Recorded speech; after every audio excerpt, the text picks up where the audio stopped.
And I always forget. I guess I should think afternoon because it's afternoon where I am. I hope everybody's well today. My name's Allison Napier. I'm here for Prep Week, our last week of the AP Art History Review. And yesterday, we actually gave a couple questions a try, and we will look at those today with we'll kind of go through and hit the high points, maybe of some ways to meet the tasks of those questions.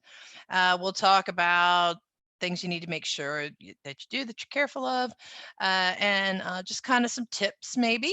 A couple things. First of all, big announcement, drum roll. I hope I didn't wake up Jack. Smart History is coming to AP Live on Friday. And so we have Steven Zucker and Beth Harris will be with John and I. So it's just going to be a great big send-off party for you guys. So we're very excited to see them, our rock stars, right? Because they are the ones that we all turn to when we need a little help with our art history. At AC Napier College Board or CB for Twitter, if you need to get in touch with me or send me any questions. I've had a couple of you with some questions, some shout out. Mr. Bayless's class got a shout out today, and we'll talk about that as we go through as well. So prep week, what exactly is this prep week?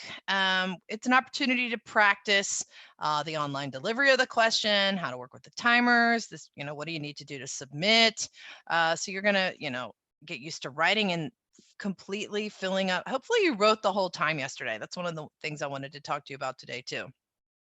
So we were given or gave you some questions crafted like what we're kind of thinking your AP exam will look like, and a chance to practice with those and the tasks that you're expected to use. Now, before we go any farther, it is Cinco de Mayo on Taco Tuesday, which is kind of like, I don't know, some crazy comet event in my world. And it's also Lovey's birthday. My Lovey dog turns 10 today, and there you see her dressed not as a taco, but as a hot dog for Halloween. My other dog was actually dressed, my dog before we had Jack was dressed as a taco last year. So kind of didn't plan that very well. Okay, so let's get to it. So sample question 1, you may remember that it did not fit on the screen entirely. So we had to click this link here to see the whole thing. That's going to take me to the Google Drive, which I'm getting ready to share with you and show you where I landed. And so here's our question right here, and I don't control this Google Drive. So I tried to get in yesterday and fix the typos on these questions, but I couldn't. I fixed them in the PowerPoint, but for some reason I couldn't fix my typos in the questions. So they're still there. Apologies. I should have caught them. Always check your work. So this was your question 1 long essay. You were given the Kotsiogo Cody elk hide painting. And your prompt is dealing with aspects of cultural identity. So your directions, select another work that conveys aspects of cultural and national identity. You may select a work from the list below or any other relevant work from any geographic area or any time period. Please clearly communicate which work you will discuss in your comparison. So there are no minimum number of identifiers you need to clear here. I would still stick to probably good practice, which is the title of the work if you know it, which you should pick something you know. And then the artist, if there's an artist, a known creator, and maybe a date of creation, broad sweeps, maybe the century or the culture of creation. Give us some identifiers so we know as readers what you're talking about. But that's not going to earn you any task points this year. So this question actually boils down to about 10 points when you do the math on it. So let's kind of break it down as we go through and look at what you have to do. So the first thing you need to do is accurately describe or a similarity in how the object you chose and the object shown convey aspects of cultural or national identity using specific visual characteristics of both works to support your explanation. So you've always got to talk about both works. That's underlined in every part of the prompt. So always make sure you touch on something from each work, specific visual evidence, something that we can look at, see as reflective of what you're trying to say. How does it, something to support your argument. or your statement of similarity. Explain one difference in how the object you chose and the object shown convey aspects of cultural or national identity. Describe specific visual characteristics of both works to support your explanation. So we have 2 points here, right? And 2 points there with the explaining the similarity and the difference and the visual characteristics. Then we segue into the bottom portion of the prompt, which supports or explains one similarity in how the object you chose and the object shown express the values or beliefs of the society in which each work was created. Then support your explanation with an example of relevant iconographic use of symbols or contextual information from both the chosen work and the object shown. So explain the similarity, that's a point. Then support your explanation with a piece of evidence from the Elkide and a piece of evidence from the chosen work. Next tasks, explain one difference in how the object you chose and the object shown express the values or beliefs of the society in which the work was created. So that's 1 point. Support your explanation with an example of relevant iconographic use of symbols, right? Or contextual information from both your chosen work and the object shown. So again, there's one for explaining the difference and then 1 point each for each piece of evidence. So that gives us 10 points total. You were given as a suggestion Diego Rivera's Dream of a Sunday Afternoon in Alameda Park, and Jacob Lawrence's The Migration of the Negro panel. Again, forgive the typo, panel number 49. So let's go back to our PowerPoint now. Here it is. So with these choices that you're given, I always find that some of it's always great to go with one of those choices because we thought about them. We thought they would be good with a lot of meat on them for you to discuss.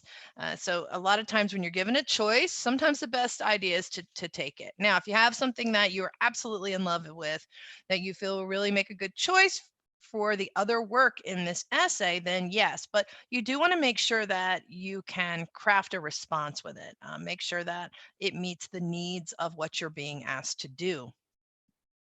So let's go ahead and look at these two in comparison. So this is the painted Elkide, and then the numbers in the front are, of course, where they're located in the image set. So for task 1, accurately describes specific visual evidence from both works to explain one similarity in how both works convey aspects of cultural or national identity. So both works depict a combination of multiple groupings of people and objects related to the culture and a history of a cultural group, society, country. So evidence. So Rivera is using famous people from Mexican history, as well as more contemporary figures, cultural symbols, different ethnic, socioeconomic groups from Mexican society are present, groups of people engaged in activity from contemporary Mexican life or from Mexican history. So everything's tying back to that identity of the country of Mexico. What does it mean to be Mexican? How do these people figure in? The Kotsiogo work depicts different groupings of scenes or people engaged in ritual or everyday activity. The objects and dress representative of contemporary or historical Eastern Shoshone identities, such as hunting, religious rituals, women engaged in domestic tasks, warriors wearing war bonnets, images of teepees. Some of those are no longer practiced at the time when this painting was made. For example, hunting with a bow and arrow and elements of the depicted religious ritual, but they still work with a history of this cultural group. Both also include imagery that depict people or practices from history that are important to the cultural identity of the group or country, in this case with Mexico. So with Rivera, the famous people from Mexican history, as well as more contemporary figures, cultural symbols, different ethnic, socioeconomic groups, all of this working together. And then this all of these this is the imagery really, right, that we're dealing with. And then again, Kotsiogo with these everyday scenes, religious rituals, all of that factoring in. Both depict groups of people engaged in different activities close together without clear spatial distinctions to separate different thematic groupings one from the other. And this creates a sense of unity. So when we look at Rivera, we have different people and scenes from Mexican history and contemporary life shown close together in one large crowd, a little bit anachronistic in some ways, where we have people from different time periods actually coexisting in the same space. For Kotsiogo, the groups of people are engaged in different activities from Eastern Shoshone life or history, and they are again shown very close together and evenly spaced. So let's talk about differences now. So we've done the first part. The next task, accurately describe specific visual evidence from both works to explain one difference in how both works convey aspects of cultural and national identity. So while Rivera's mural depicts multiple identifiable individuals from different times in Mexican history, Kotsiogo's painting does not focus on portraits of individuals. Rivera gives us these figures from Mexican history, as well as contemporary figures, cultural symbols, ethnic and socioeconomic groups of Mexican society, all of them working again together in these activities from historical Mexican life or contemporary life. Kotsiogo showing different groupings of scenes of them engaged in ritual or everyday activity. Objects and dress representative of the culture, and what they're doing representative of the culture. So again, this idea of identifiable people versus a more generic depiction of the cultural members. Kotsiogo's painting is more abstracted than Rivera's mural. So he's using bright, flat colors in the elk hide that are not always used in a naturalistic way. So we have blue and yellow horses, for example. The forms are simplified, abstracted, and they emphasize the defining features of the objects and the animals and people. Rivera is using chiaroscuro, shading, overlap, to depict spatial relationships between people and objects, their volume and of the forms that they are. Or that they create. His painting is very highly detailed and mostly naturalistic, including the use of color. Rivera places the groups of people and other imagery in an identifiable and unified setting, and Kotsiogo doesn't give us that type of specific setting. So we can talk about abstraction, identifiable setting, identifiable people. These are all things that differentiate the two works. Now, oh, whoops.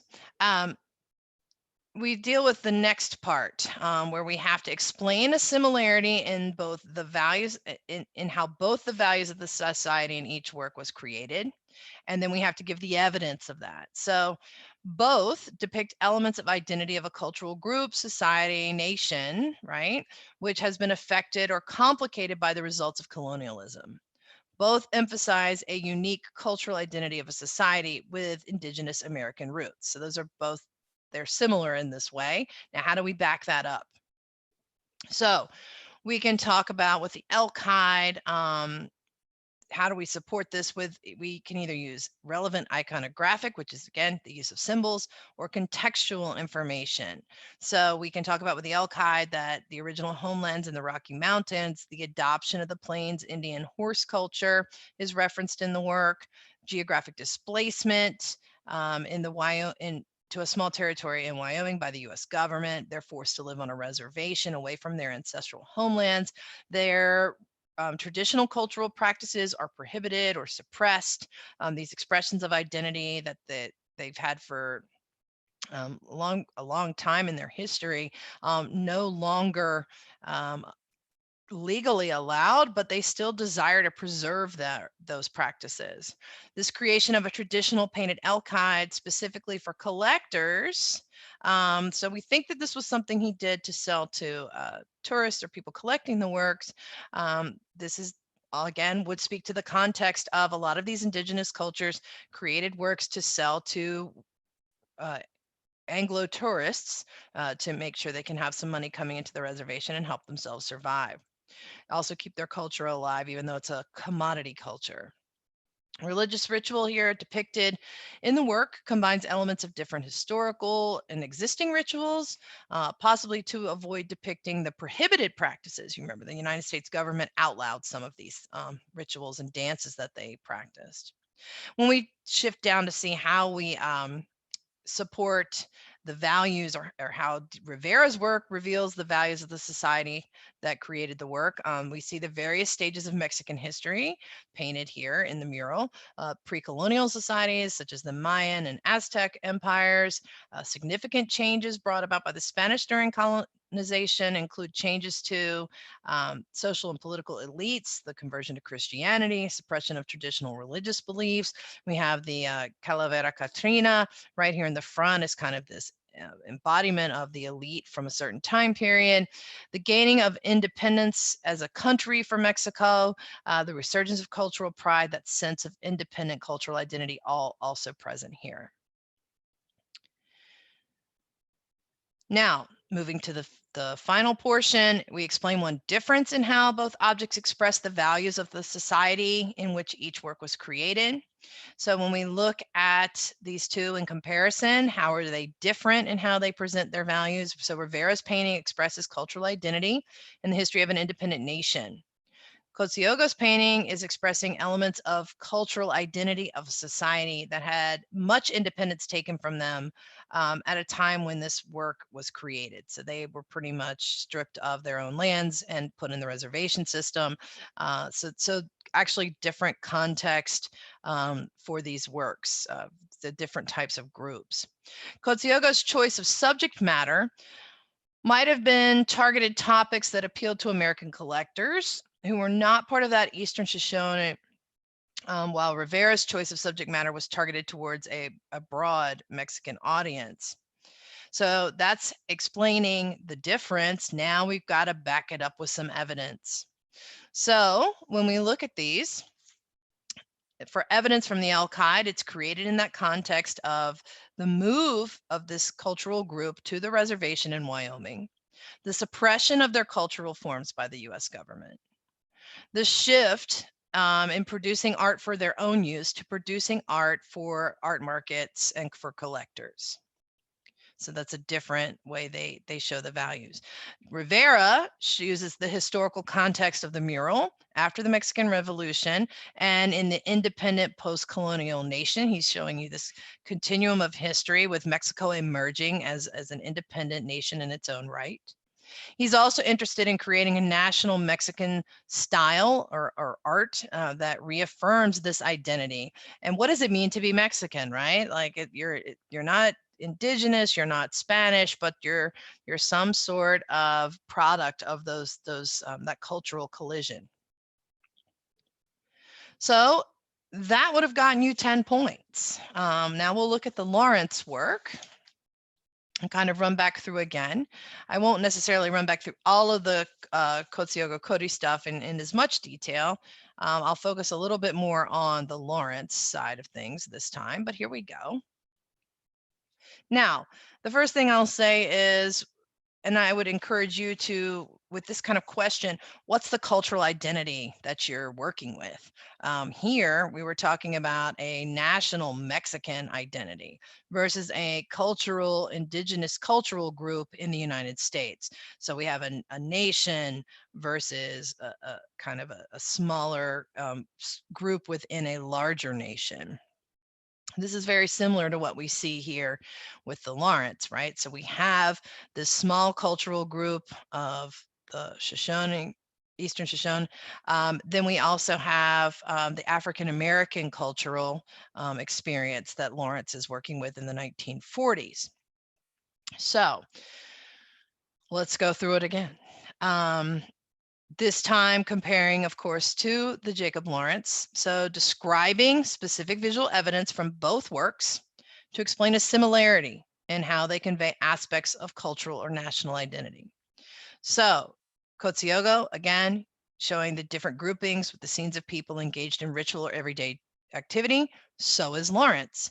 He's showing people eating in an everyday setting in a restaurant. We don't know the specific restaurant, but it is an identifiable space for us when we look at the kind of construct he's created. So the objects, the dress, representative of the contemporary time period, with the historical Shoshone identity on the left and what's happening in the 1940s in the North, with this African-American Southern farmers and migrating to the North looking for work in industrial cities. The divided dining area of the segregated America speaks to that migration, just as what's represented in the elk hide speaks to what happens with colonization here, and this idea of separation into the reservation system and the outlawing of certain practices. So this idea of the migration experience, the racism, the segregation that the African Americans experienced in the North, not dissimilar from what we see in the elk hide. They're both kind of put in places that are separated from mainstream white society. The practices of inequality that we see here are integral to both experiences. Both show everyday people engaging in everyday activities. Both use formal abstraction and bright, flat colors. So again, visual, we're describing, we have to kind of pick, we can talk about the flat colors of the teepee, the bright colors of the horses. We can talk about the flatness, the lack of modeling and value with the figures, that yellow line that divides. So we want to make sure that not only do we say, well, hey, they both use abstraction and bright flat colors, we need to take that a little further, right? And talk about the use of the colors in the horses, the lack of modeling, the profile views that we get of the human forms and the animal forms in these works. Another similarity we can talk about is this depiction of non-specific subjects, meaning that these are not portraits of people. This is not like the Rivera work. So what was a difference with Rivera is actually a similarity with Lawrence. They both show generic racial types for Lawrence. For the Eastern Shoshone work, he shows this kind of generic look at the Eastern Shoshone people, using limited body language and facial expressions. They both convey historic events and situations in the United States. So we can't make a specific ID here, and that they do also have that in common. As we move to the differences, both groups depicted and engaged different activities without clear spatial distinctions. And that's a big difference, I think, between the two, because for Lawrence, it's all about a spatial distinction with that yellow line that divides the canvas. Whereas with the elk hide, they tend to float around. There's no sense of landscape. There's no common ground line. There's a very different feel to these works, one where the forms on the left seem to float around a little bit. They're clearly grounded in the image on the right, although the perspectival scene's a little off for our Western one-point perspective. It seems to tilt up, but the thematic groupings here, the focus of the yellow dividing line separating the canvas, very important. Lawrence also uses a generic but identifiable unified interior setting. Although it's not specific, it clearly depicts the legally sanctioned racism of the dining spaces in the early 20th century. Kotsiogo doesn't include any landscape features in his painting. He doesn't give us any sense of specific setting or location. The other thing I found, when I was putting these two together, Kotsiogo shows us an image with the dance imagery embedded in this, an activity that's outlawed, this cultural activity that is outlawed by the U.S. government. They kind of put regulations in place where they can't do their cultural rituals. On the right side, we're seeing Lawrence show us something that is sanctioned by the United States government. Segregation was legal at this time. So we have this kind of difference in subject matter of showing something that's illegal according to the US government versus legal on the other side. Now, moving on to the next part, similarity in how they show the values of society. And maybe that last point I just gave you is, since we're talking about visual evidence for the first two tasks, maybe we need to kind of shift that to contextual, this idea of the legality of what's going on here.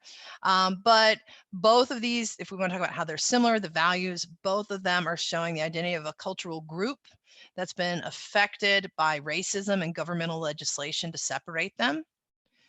And at that point, we can talk about the use of the yellow line, the context of segregation. This is one episode for Lawrence in a series of 60 depicting the migration of rural Southern Blacks to the industrial North.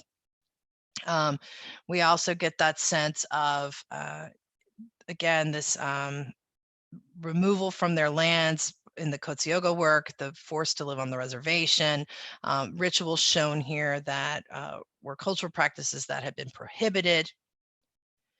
If we want to talk about differences, one difference in how they express the values of the society, remember we find the difference, then we ground it in the evidence. We talk about Lawrence's subject matter targeted to an African-American audience, although it was shown to mainstream audiences, and it's based on stories he heard from veterans of the migration and his own personal experience. And he was inspired by these cultural visionaries of the Harlem Renaissance. So that's the values of that society. He's kind of giving this historical look. Kotsiogo's choice of subject matter is really targeted to appeal to American collectors. So they weren't who were outsiders to the cultural group. Lawrence was targeting more the insiders to the group, tipping his hat to the forefathers that had come, or the generation that had come before him. He actually was born right at the tail end of the migration or mid-migration in New Jersey and grew up there. So we talk about the historical context of Lawrence as a product of the migration, creating this thanks to funding he received from the Roosevelt Foundation and his interest in African-American history and civil rights to show the experiences endured by this cultural group. Kotsiogo is producing something much more of a commodity nature for sale. So hopefully that kind of helps you with your possible responses. I put together some other ideas that might work for this question. Some might work better than others as you go through the image set, but I thought that all of these maybe gave that sense of cultural identity. It's all about picking a choice that you can use to address the whole prompt. So, if you can describe visual differences, that's great, but make sure you know enough about the value systems you're dealing with to be able to continue to develop your question as you move forward. You could have compared it to a sculpture. You could have compared it to an architectural site. A lot of things like Christian churches certainly speak to certain cultural community, or Machu Picchu or Templo Mayor. Any of those would speak to certain cultural groups or national identities. So I think that those are all options, but sometimes I find that sometimes it's easier to go painting to painting or sculpture to sculpture if you have the option. That's kind of maybe my preference, but it just depends on whether you're comfortable going with a painting and a building. But these were some other ideas I came up with. Now, question 2, thank goodness we got it all on the screen, right? So it's all right here.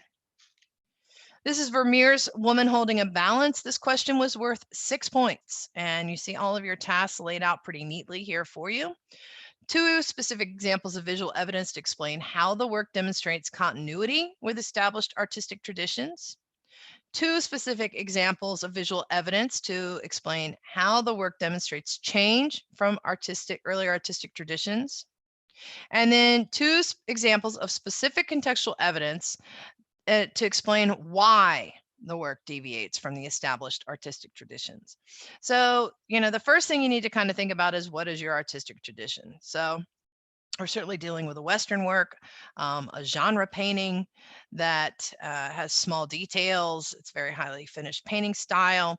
So how does it fit in with the continuity of that tradition? We can certainly talk about the subject matter of a genre painting is very typical of Northern European painting. Vermeer uses oil paint, commonly used in European painting. He uses small details, the objects, the light, the setting in the scene to heighten the naturalism.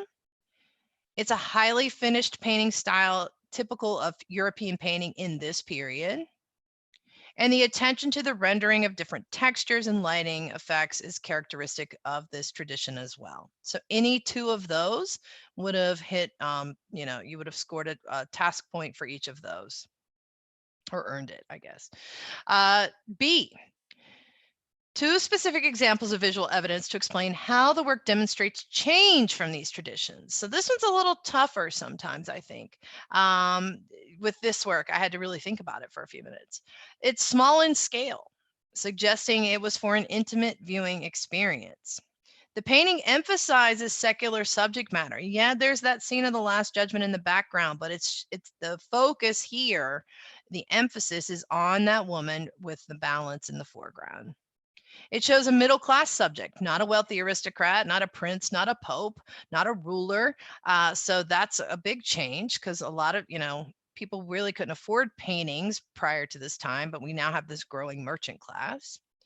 The woman is individualized, but the painting is not a portrait. So this is not, she's a person, a living, breathing person in her own right, but she's not sitting in those kind of typical portrait conventions. It's not meant to identify her as anything other than a woman holding a balance. It's not any sort of important patron that we're aware of.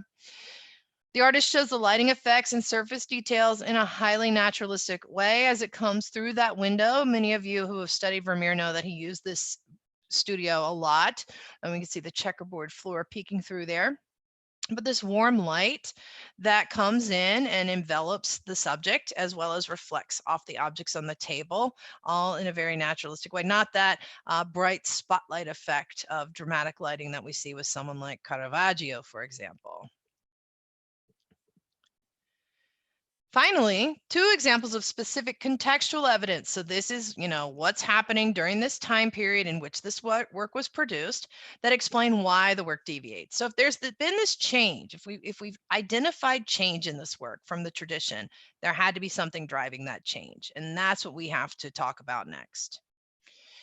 So you could talk about the 17th century Netherlands was largely Protestant, and there was a popularity of more secular subject matter, a lot of times couched or having these embedded symbols like the Last Judgment scene here, the idea of the woman's holding the balance, possibly weighing good and evil, the fate of her soul, but all of that is an embedded symbolism. It doesn't, it's not overtly hitting us over the head. We could talk also about, to appeal to Protestant audiences, artists painted allegorical subjects that held moral and religious meaning. And we've seen this in other works from the Northern Renaissance in the 1500s and 1600s, and now in the Dutch Netherlands from the 17th century. This large merchant class in the Netherlands wanted these smaller scale paintings. It was more appropriate than a large canvas for a church or a public space or a palace. They also had this, we have this new class with money that can afford to get these paintings created for their homes. So all of that factoring in. Baroque artists emphasized realism through close attention to natural light, textural effects, and surface details. All of that's reflecting the context of this Baroque style as well. And so any two of those would have gotten you the task points there. All right, a couple of shout outs. I mentioned earlier, Mr. Bayless's class got a shout out. I had a couple of you send in some tweets.